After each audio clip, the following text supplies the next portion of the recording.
Hello साथियों, आज की क्लास में हम लोग 12 जनवरी 2021 में जो एनटीपीसी का पेपर हुआ था उसका आज हम लोग फर्स्ट शिफ्ट देखेंगे। आपको मैं बताता चलूँ, इससे पहले आपके लिए टोटल 12 वीडियो अपलोड कर दिया गया है। आप लोग जाकर प्लेलिस्ट से सारे वीडियो को देख सकते हैं। तो चलिए आज की क्लास हम लोग शुरू करते हैं और जितने भी नए लोग हैं चैनल को सब्सक्राइब कर देंगे।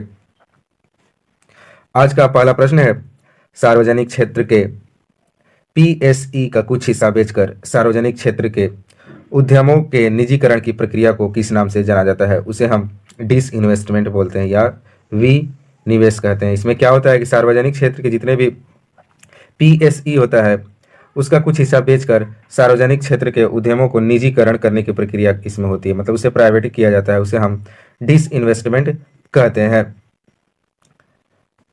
अगला प्रश्न है, निम्नलिखित में से कौन सा पड़ोसी देश पाक, जलडमरू मध्य और मन्नार की खाड़ी द्वारा निर्मित समुद्र के एक संकीर्ण चैनल द्वारा भारत को अलग करता है? तो वो है आपका श्रीलंका। ये प्रश्न आरपीएफ कांस्टेबल में पूछा था कि पाक जलडमरू मध्य जो है किन दो देशों को अलग करता है, तो वहां पर था भारत और श्रीलंका। यहाँ पर उसी प्रश्न को उल्टा करके पूछ दिया गया है। अगर चैनल पर आप नए हैं तो आप लोग चैनल को जरूर से जरूर सब्सक्राइब करेंगे, लाइक करेंगे और शेयर करेंगे। यहाँ पर हर एक एग्जाम का प्रीवियस पेपर आपको प्रोवाइड किया जा रहा है, इसलिए अपने तैयारी को मजबूत करने के लिए आप लोग को प्रीवियस पेपर तो पढ़ना ही पड़ेगा, इसलिए आप लोग चैनल को सबसे पहले सब्सक्राइब करेंगे। अगला प्रश्न है, निम्नलिखित में से क्या नाभिकीय ऊर्जा उत्पादन का प्रमुख खतरा है?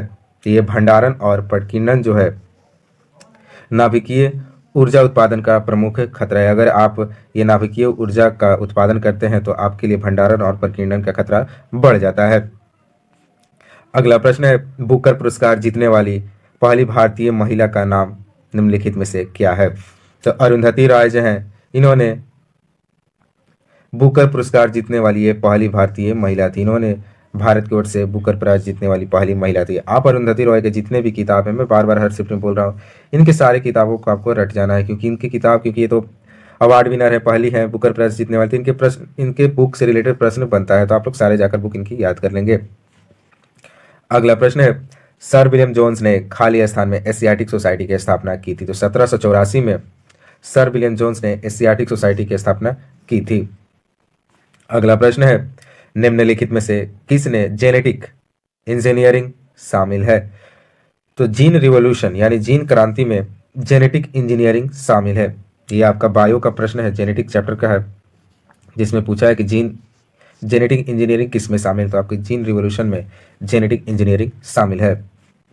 अगला प्रश्न है, निम्नलिखित में से कौन सा विकल्प ऑपरेटिंग सिस्टम को परिभाषित करता है? तो यहाँ पर आपसे ऑपरेटिंग सिस्टम का परिभाषा पूछा, ये आपका कंप्यूटर का प्रश्न है।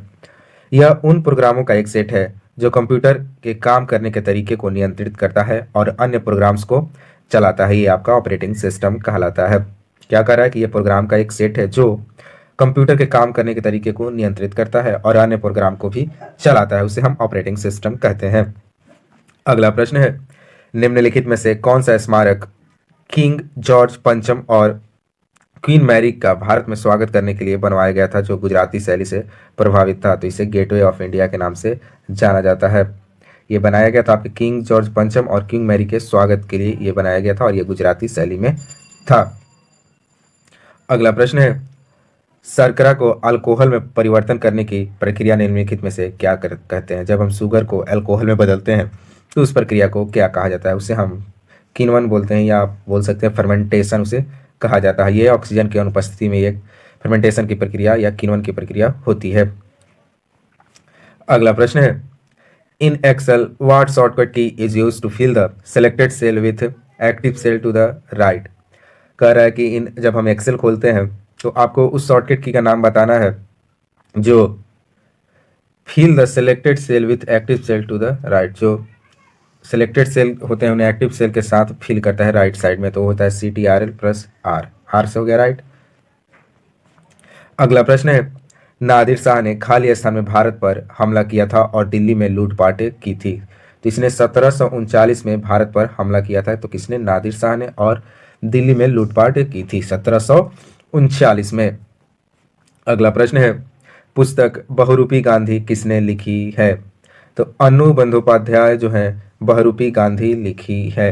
मैं आपको बताता चलूं कि ये देखिए, ये जो सारे प्रश्न आ रहे हैं ना, ये सारे एग्जाम से किसी ना किसी एग्जाम में पूछे हुए प्रश्न हैं।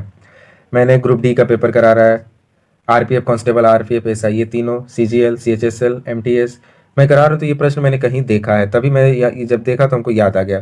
तो आप क्या करेंगे, सारे एग्जामों का प्रीवियस पेपर कवर करेंगे।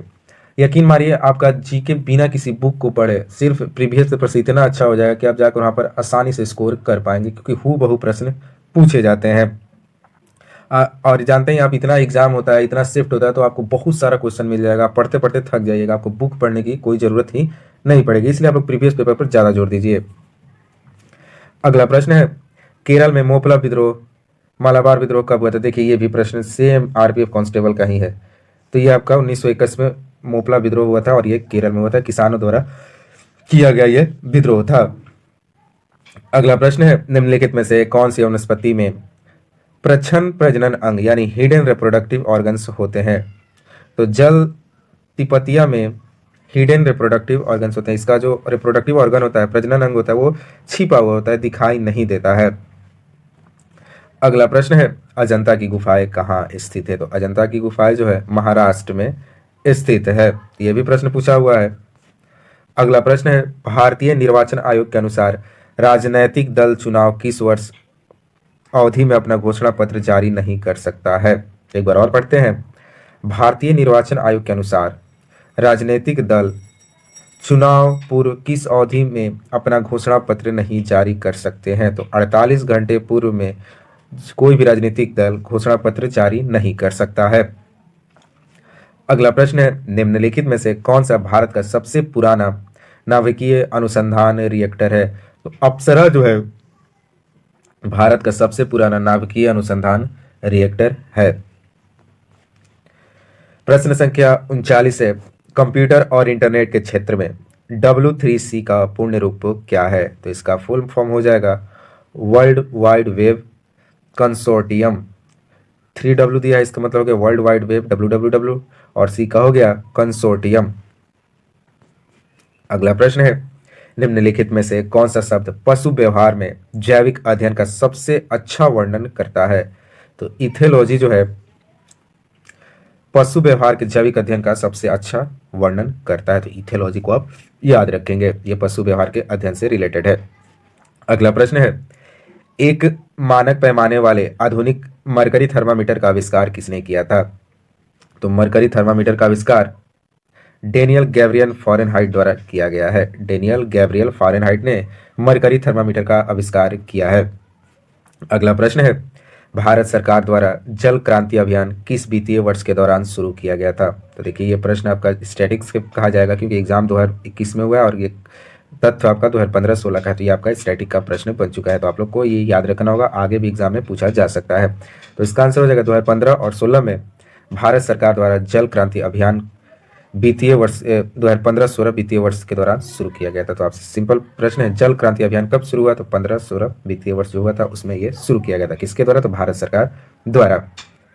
अगला प्रश्न है, श्री गुरु नानक देव जी का जन्म राय भोई तलवंडी वर्तमान ननकाना साहब में खाली स्थान में हुआ था। तो इनका जन्म 1469 में इनका जन्म श्री गुरु नानक देव जी का तलवंडी में हुआ था।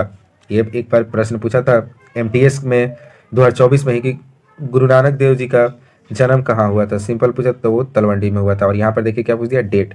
तो आपको एक प्रश्न से मैंने पहले ही बोला था कम से कम 50 प्रश्न आपको बनाकर जाना। अगर यहाँ पर गुरु नानक देव जी का पूछा है तो जाकर पूरा सिखों के 10 गुरु से रिलेटेड सारे प्रश्न को पढ़ जाइए। अगला प्रश्न है, भारत में दोनों सदनों द्वारा प्रस्तुत और पारित किए गए सभी विधेयक खाली स्थान के अनुमोदन के बाद ही लागू होते हैं। इसमें राष्ट्रपति का अनुमोदन अनिवार्य होता है। कोई भी सदन में बिल पास होता है तो या विधेयक पास होता है तो उसमें राष्ट्रपति का अनुमोदन, उनका सहमति होना, उनका होना काफ़ी जरूरी होता है, उसके बाद ही वो लागू होता है। अगला प्रश्न है, खाली स्थान में स्थित चैलेंजर द्वीप को पृथ्वी पर ज्ञात सबसे गहरा बिंदु माना जाता है। तो ये जो है मरियाना ट्रेंच में स्थित जो चैलेंजर द्वीप है पृथ्वी का सबसे गहरा बिंदु माना जाता है। अगला प्रश्न है, MRTP अधिनियम 1969 में निम्नलिखित में से MRTP का पूर्ण रूप क्या है? तो MRTP अधिनियम 1959 हुआ था। ये तो पहला ही प्रश्न पूछ सकता है कि MRTP अधिनियम कब लागू हुआ था, तो आप तो कहेंगे 1969 में। अब इसका पूछ दिया है MRTP का फुल फॉर्म। तो MRTP का फुल फॉर्म होता है monopolies restrictive trade practice act, ये आप याद रखेंगे। अगला प्रश्न है, भारतीय संविधान के अनुसार पंचायत सदस्यों होने के लिए आवश्यक न्यूनतम आयु कितनी है? तो अगर आपको पंचायत का सदस्य बनना है तो आपको कम से कम 21 साल का होना चाहिए। ऐसे ही प्रश्न पूछा था कि राष्ट्रपति बनने के लिए कितनी आयु चाहिए, प्रधानमंत्री बनने के लिए कितनी आयु होनी चाहिए। एक पूछा था लोकसभा सदस्य बनने के लिए कितनी आयु चाहिए और राज्यसभा सदस्य बनने के लिए कितनी आयु चाहिए। तो आप लोग ये सब प्रश्न याद रखेंगे, मैंने ये पहले से ही करा चुका है। अगला प्रश्न है, निम्नलिखित में से स्वतंत्रता सेनानी का संबंध काकोरी रेलगाड़ी डकैती कांड से नहीं था। तो इसमें भगत सिंह जो थे इनका संबंध काकोरी कांड से नहीं था, बाकी चंद्रशेखर आजाद, राम प्रसाद बिस्मिल, असफाकुल्ला खान ये लोग काकोरी कांड में शामिल हुए थे। अगला प्रश्न है, हम्पी को खाली स्थान विश्व विरासत स्थल घोषित किया गया। तो ये यूनेस्को में जो विश्व विरासत हम्पी को शामिल कर दिया गया है। हम्पी यूनेस्को विश्व धरोहर में शामिल है। अगला प्रश्न है, विश्व व्यापार संगठन की स्थापना कब हुई थी? तो ये भी प्रश्न रिपीटेड है, ये भी प्रश्न पूछा गया है। तो 1995 में WTO की स्थापना हुई थी। अगला प्रश्न है, इनमें से कौन सा एक देश भूतपूर्व USSR का हिस्सा नहीं था? तो फिनलैंड जो है USSR का हिस्सा नहीं है, जबकि रशिया, जॉर्जिया, मोल्दोवा जो है ये सब USSR का हिस्सा है। अगला प्रश्न है, निम्नलिखित में से किस राज्य में प्रसिद्ध मंदिर सूर्य मंदिर स्थित है? तो ये उड़ीसा राज्य में सूर्य मंदिर स्थित है। अगला प्रश्न है, नेशनल इंफॉर्मेटिक्स सेंटर में स्थापित किया गया था। तो नेशनल इंफॉर्मेटिक्स सेंटर जो है 1976 में स्थापित किया गया था। और आज का लास्ट प्रश्न है, सरिस्का राष्ट्रीय उद्यान कहाँ पर स्थित है? तो सरिस्का टाइगर रिजर्व जो है राजस्थान में स्थित है। तो हमने यहाँ पर NTPC का सारा प्रश्नों को देख लिया है। तो अगर आपको ये वीडियो पसंद आया है और आप लोग ऐसा ही वीडियो चाहते हैं तो आप लोग चैनल को जरूर से जरूर सब्सक्राइब करेंगे, वीडियो को लाइक करेंगे और इस वीडियो के लिंक को अपने फ्रेंड के ग्रुप में शेयर करेंगे। मिलते हैं नए वीडियो के साथ। जय हिंद, जय भारत।